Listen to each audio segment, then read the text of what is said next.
La Asociación para una Sociedad Más Justa busca promover una alianza con la sociedad civil, la justicia y la paz, generando cambios estructurales en los sectores de seguridad, salud y educación, para lograr una sociedad más justa en favor de los más vulnerables.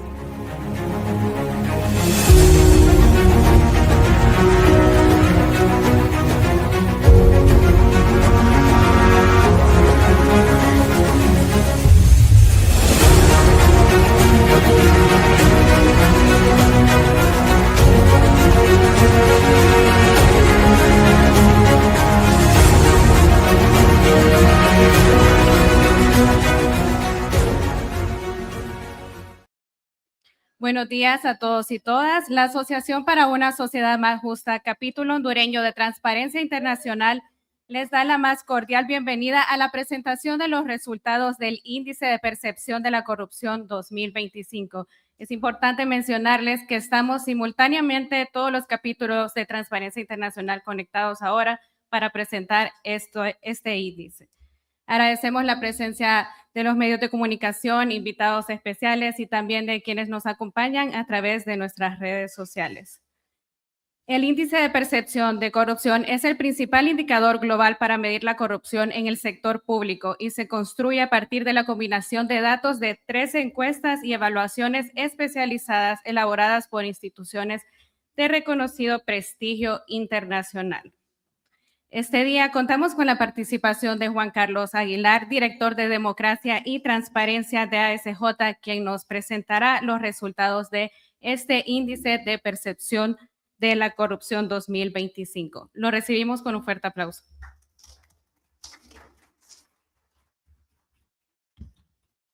Gracias, Carmen. Buenos días a todos, a los presentes, los invitados especiales, los que madrugaron, los medios.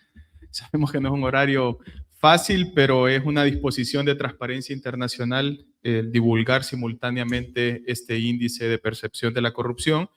En este año que nos compete es el año 2025, la evaluación es decir de todo el año anterior y que obviamente pues tiene sus matices y el matiz que le ha dado Transparencia Internacional con presencia en más de 182 países a nivel mundial es un enfoque de sistema. Tema de democracia y transparencia, seguridad, cambio climático, tema de las libertades también. Entonces, al final de cuentas, la focalización y el impacto que está teniendo la corrupción no hay que limitarlo única y exclusivamente a temas de democracia y temas de transparencia, sino al contrario, hay que verlo como lo que es el Estado, como lo que es la institucionalidad y por eso tenemos que abordarlo y atacarlo también desde la integralidad a través de un sistema de integridad que conlleva muchos elementos a tomar en consideración. Entonces vamos a dar inicio a esta presentación, en este caso como les decía, índice de percepción de corrupción del año 2025. Metodológicamente, para entenderlo un poco, es una medición que se realiza en 182 países a nivel global.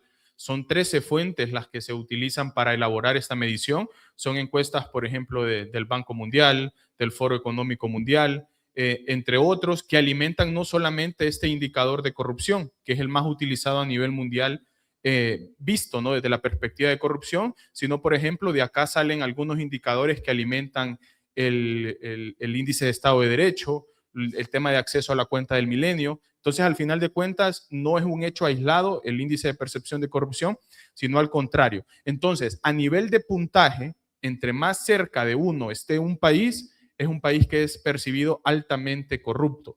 Y a nivel de posición, son 182 países. El que esté más cerca del 182 es el país que es percibido con un mayor nivel de corrupción. Es decir, si tengo 100% de puntuación, estoy en el lugar 1 en el tema del ranking, precisamente porque la percepción es, y aquí lo podemos ver, 182 países evaluados, los 3 países que tienen mejor percepción de corrupción, en el caso de Dinamarca, que tiene 89 de 100 puntos posibles en ese caso, pero ya vemos que distan, no hay ningún tan solo país que supere la brecha del 90. Entonces, obviamente es un problema global que hay que atacarlo desde esa perspectiva y al final de cuentas hay que tomarlo en consideración. Seguido de Finlandia con 88 y Singapur, que Singapur siempre es un ejemplo hablando de estos temas de corrupción. a finales de los 80, inicios de los 90, implementó, si bien es cierto, una política anticorrupción bastante drástica, cuestionable si lo vemos desde la perspectiva de los derechos humanos, pero efectiva si lo vemos al día de hoy, 30, 40 años después, que se colocan, pasaron de ser de los más corruptos a estar en un tercer lugar, y vemos Honduras en la última, pero lo vamos a abordar después de esto. Luego, el índice de corrupción en el mundo, esos 182 países, imagínense, el promedio global es de 42 de 100. Es decir, no se está llegando ni siquiera a la media, que podría llegar a ser 50, digamos, alrededor del mundo. Es decir, la corrupción, a pesar de que después de los 90 se comenzó a combatir de una manera fuerte en tema normativo, en tema presupuestario, en tema técnico, a través de la implementación de misiones, inclusive nacionales e internacionales en los países que tenían mayores dificultades, pero al final vemos que no siempre ha sido efectiva. Y en gran medida es porque se ha combatido o se ha buscado combatir la corrupción desde la parte reactiva, desde la parte represiva y no desde la prevención, que la doctrina en temas anticorrupción establece eso, que la corrupción hay que combatirla desde la prevención e ir más allá cuando estamos en la parte reactiva. Por ejemplo, recuperación de activos. La misma doctrina dice que un corrupto prefiere estar preso 5 o 7 años a que le confisquen lo que se robó y muchas veces más allá de lo que se robó. Entonces ahí también hay un reto bastante grande. Entonces nuevamente los 5 países más transparentes: Dinamarca, Finlandia, Singapur, Nueva Zelanda y Noruega. Y acá vemos los 5 países con menos percepción o con mayor percepción de corrupción, mejor dicho, y menos transparente: Sudán del Sur, Somalia, Venezuela, Yemen y Libia. Entonces ahí vemos que Venezuela, por ejemplo, para hacer la referencia del continente americano, habrá que ver con esa coadministración que está teniendo con Estados Unidos en los próximos años, cómo va a avanzar, cómo va a implementar, ¿no?, políticas para ir mejorando, no solamente económicamente, sino en estos temas en específico. A nivel de América son 32 países los evaluados, en un puntaje medio de 42 puntos de 100 posibles, es decir, tampoco se supera la media, y ahí vemos los mejores: Canadá, Uruguay, Barbados y Bahamas. Sorprende incluso no ver a Estados Unidos en esa línea. Y los peores: Honduras con 22, Haití con 16, 14 Nicaragua y Venezuela con 10. Entonces, aquí vemos, por ejemplo, el ponderado a nivel de Centroamérica de los últimos 2 años. Entonces, Costa Rica bajó 2 puntos, es decir, disminuyó su calificación en ese sentido. Panamá se mantiene con 33 puntos. El Salvador mejoró 2 puntos comparado al año anterior, al igual que Guatemala, que sube 1 punto más. Honduras se mantiene con el puntaje de 22 y Nicaragua también se mantiene. Aquí hay que hacer el matiz, ¿no?, en este sentido. Y aquí podemos ver el histórico. El histórico es esa cronología, y la línea roja es Honduras para que lo tomemos como referencia. Esos 22 puntos que estamos viendo en ese momento es precisamente la peor calificación que ha tenido Honduras desde que se realiza esta medición, y se repite con el año anterior en ese sentido. A partir de ahí, y creo que hoy la narrativa pública y el tema mediático va a ser un poco simple, si lo vemos así, para el gobierno entrante, en el sentido de que este es el último año de medición del gobierno anterior. Pero aquí más bien lo que quiero hacer y que quiero dejar la pregunta, ¿no?, y el reto también para el nuevo gobierno, en el sentido de qué van a hacer ustedes para el próximo año. ¿Vamos a seguir en 22? ¿Vamos a disminuir 22 con la peor calificación en la historia de Honduras? ¿Vamos a disminuir o van a potenciar acciones desde una política anticorrupción, desde reformas necesarias, desde fortalecimiento institucional, elegir bien las elecciones o los altos funcionarios, esas elecciones de segundo grado? Porque al final todo eso repercute, fortalecer el mecanismo de integridad pública o crear un mecanismo de integridad pública, porque el próximo año, exactamente en un año, vamos a estar otra vez acá parados, hablando otra vez del índice de percepción de corrupción, y al final de cuentas es eso. ¿Qué es lo que le quieren dar ustedes a Honduras, a su ciudadanía, pero también cómo vender Honduras hacia el mundo? Porque teniendo la peor calificación en la historia y con grandes escenarios de corrupción en el país, muy difícilmente vamos a tener inversión, muy difícilmente vamos a tener acceso a créditos competitivos o a subvenciones que puedan generar para con el país. Y aquí podemos ver el histórico. Ya con esto voy cerrando mi participación. Esos 22 puntos, si se fijan, en los últimos más de 10 años, la mejor calificación fue en el 2015, pero fue 31 puntos. Es decir, no podemos decir que 31 puntos es una buena calificación, como que usted saque 31 de 100 en un examen. Entonces, al final, hay mucho que recorrer. Obviamente se ha desmejorado, podemos ir viéndolos año con año desde gobiernos anteriores, y esa disminución pues va en función también de que se ha desatendido ese sistema de las instituciones públicas, ese sistema de las instituciones contraloras, el trabajo, esa independencia judicial, esa implementación de una política pública en temas de transparencia y anticorrupción, pero que sea integral y que no solamente se cree, sino que se implemente y se dé las herramientas para implementarlo, bien sea a través de un órgano rector, pero también a través de cada una de las secretarías de Estado. Entonces, mi pregunta y mi reto queda en eso. ¿Qué nos van a dar durante este año, que es un año de un nuevo gobierno?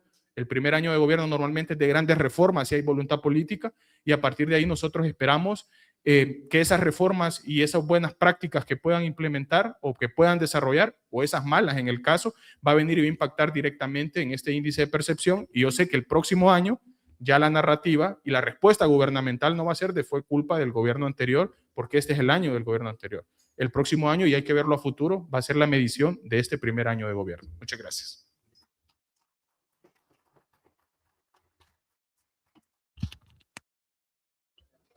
Muchas gracias a Juan Carlos Aguilar, director de Democracia y Transparencia de la Asociación para una Sociedad Más Justa. A continuación, cedemos la palabra a Carlos Hernández, director ejecutivo de ASJ, quien también nos brindará unas palabras acerca de este contexto de la situación de la corrupción en Honduras. Muy buenos días a todos, a todas los que están presentes, los que nos acompañan a través de las redes sociales. Honestamente, no es agradable tener que año con año, por lo menos desde el 2015, cuando nos llegue este día, y poder observar el deterioro institucional que el país viene teniendo. Y el resultado del índice de transparencia, el índice de percepción de corrupción, es congruente con los otros índices que van saliendo y que reflejan y demuestran cómo el Estado hondureño ha ido decayendo. La pregunta es, ¿qué vamos a hacer nosotros, la ciudadanía? Hoy nos están hablando de transparencia y nos están hablando de una nueva ley, otra nueva ley. Es interesante que ya va a entrar una ley en el Congreso y la ciudadanía, que es la víctima de la corrupción y que sufre de manera directa, y la sociedad civil que representa a la ciudadanía en muchas ocasiones, sospechamos que ha de ser. Creemos que es algo positivo y esperamos que sea algo positivo, pero exhortamos al gobierno de la República que el discurso se traduzca en acciones. No es la primera vez que nos hablan de transparencia. Es más, tuvimos un presidente de un poder del Estado que llega justamente a tener esa posición amparado en la lucha contra la corrupción, que se vende como anticorrupción y logra capitalizar el descontento ciudadano que deciden votar por él. Y al final, otro índice que hacemos también nos muestra que el poder legislativo fue el poder legislativo más opaco en toda la región latinoamericana. Así es que el llamado que nosotros hacemos es a combatir problemas estructurales. Y queremos mencionar uno de los que ya decía Juan Carlos, y es justamente el agujero fiscal más grande, y lo estamos viendo como el caso de gran corrupción en Honduras, que poco hablamos de manera objetiva para encontrar una respuesta, y que es el llamado que hacemos hoy. Es justamente el tema energético de la Empresa Nacional de Energía Eléctrica. Es el mayor agujero fiscal y de corrupción en el país. No es un problema solamente técnico, es un problema político.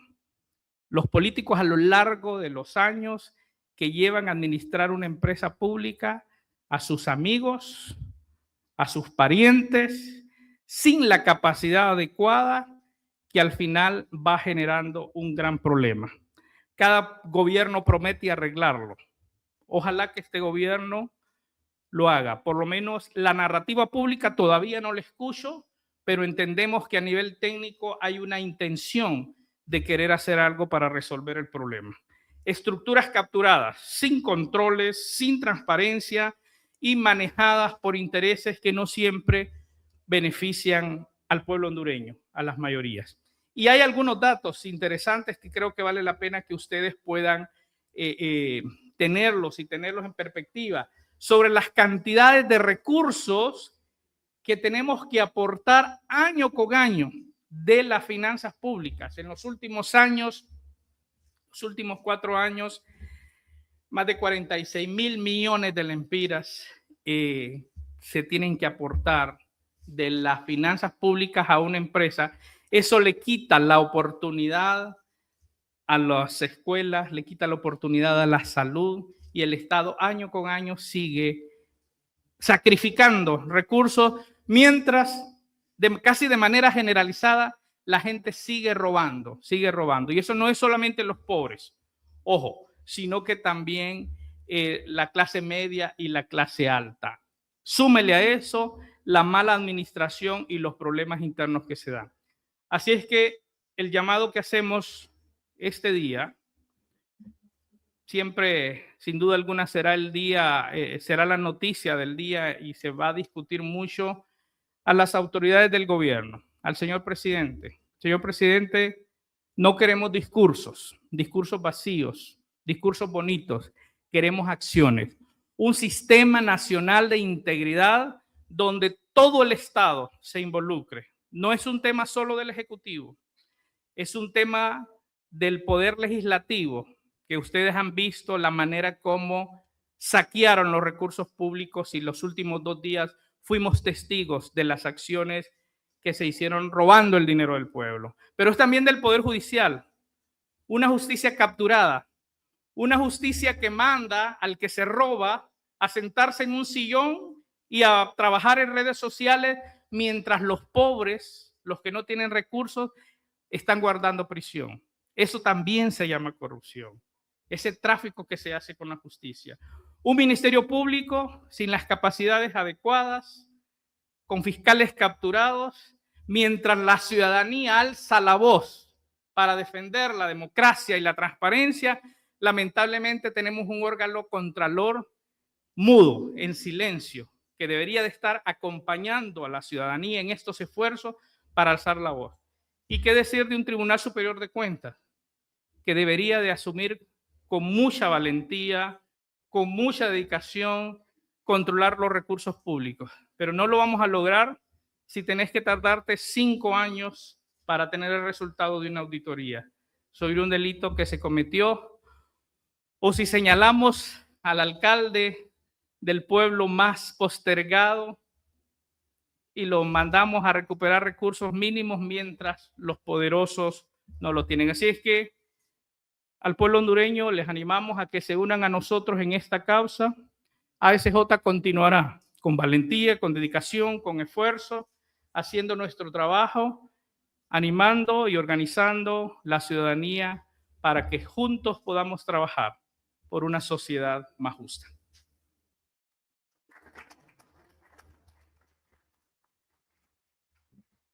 Muchas gracias a Carlos Hernández, director ejecutivo de la Asociación para una Sociedad Más Justa, por habernos brindado este análisis sobre la situación de la corrupción en Honduras.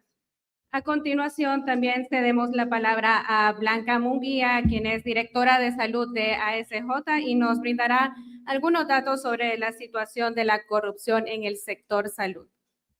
Buenos días.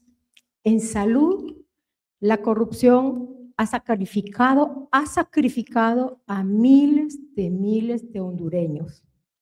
Cuando los procesos de compras en salud se han hecho mal, muchos han muerto y muchos están en riesgo hoy. Procesos de compra mal planificados es corrupción. Procesos de compra sobrevalorados es corrupción.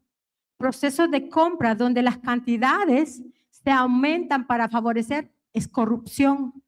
Procesos de compras donde no se entrega el producto, es corrupción. Y hoy miles de hondureños no solo están en condición grave, han muerto por los malos procesos de compra de medicamentos e insumos, porque se han desviado millones. Pero también la corrupción en procesos de compra ha debilitado nuestro sistema. Y hoy queremos reiterar que por corrupción, hoy tenemos más de 15,000 hondureños esperando una cirugía. Por corrupción, por mala gestión y por las malas prácticas, hoy tenemos más del 50% de los pacientes pendientes de un tratamiento. La corrupción mata, la corrupción expone la vida de hondureños. Como ASJ estaremos vigilantes de los procesos de compra y todo aquello que está vinculado a la garantía de los derechos del pueblo hondureño cuando hablamos en temas de salud, en temas de provisión, en temas de servicios, porque queremos no más corrupción, sí a los buenos servicios y al bienestar de los más vulnerables. Gracias. Muchas gracias a Blanca Munguía, directora de salud de ASJ, y de igual forma vamos a ceder la palabra a Ana Yancy Alvarado, quien es directora de educación de ASJ y nos brindará un pequeño análisis sobre la corrupción en el sector de educación. Muy buenos días. Cuando pensamos en la corrupción nos damos cuenta que no solamente roba dinero, roba aprendizajes también. Y es que en el sistema educativo, en el sector educación, tradicionalmente los procesos de selección, de nombramiento, tanto el personal docente como administrativo, han sido interferidos por procesos en los cuales ha privado la oportunidad y ese derecho de tener los mejores maestros. Estos procesos que han sido afectados por injerencia o por intereses particulares nos han dejado las aulas sin maestros y han privado especialmente a los estudiantes más pobres de tener los docentes mayormente calificados guiando ese proceso de enseñanza y aprendizaje. En ese sentido, instamos a la nueva administración a hacer una gestión adecuada, oportuna y transparente del recurso humano, garantizando especialmente que la educación pueda llegar a los niños y niñas en los sectores más afectados en las zonas rurales, especialmente a ese 1.2 millones que hoy está sin acceso a la educación, producto de acciones de corrupción que le han privado de ese derecho que constitucionalmente les corresponde. Muchas gracias, Ana Yancy Alvarado. De igual forma, agradecemos a cada uno de los directores de la Asociación para una Sociedad Más Justa por estar aquí presentes y por su lucha contra la corrupción. También agradecemos la presencia de los invitados especiales, de quienes nos acompañaron a través de nuestras redes sociales y también de los medios de comunicación que cubrieron este evento. Así que hemos llegado a la etapa final y los invitamos a escanear el siguiente QR en pantalla, donde podrán encontrar los resultados del Índice de Percepción de la Corrupción 2025. Recuerden que la corrupción no es un crimen. Es un crimen sin víctimas. Que tengan un excelente día. Te invitamos a seguirnos en nuestras redes sociales.